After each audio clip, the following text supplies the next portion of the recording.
Sa mga magsisimula po na reseller, kahit ano pa po ang tinitinda nyo, may mga times po tayo na tinatawag na low ang business natin at high ang business natin. Pero kapag high ang business natin, ang bilis pong maubos ng stock. Pero huwag tayong ma-overwhelm kasi dapat maging prepared po tayo lagi.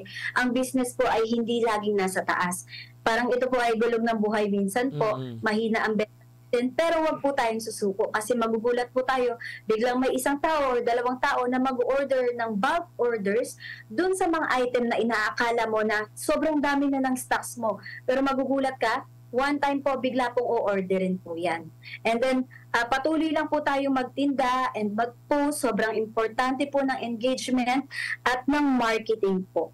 Lagi po nating ilalagay ang sarili natin bilang isang consumer kung paano po natin bentahan at itrato po ang ating mga customers kasi po bilang tayo po ay consumer din ng iba't ibang product, gusto natin na kapag bumibili tayo ay sulit din po yung ating pera. Kasi napaka-importante po ngayon ng value ng money kasi hindi po siya ganun kadali kitain these days. Mostly kasi ang mga tao, bakit sila nag-online? Pwede naman silang pumunta sa mall. Minsan po is nalilibang din sila sa kwentuhan during the live selling.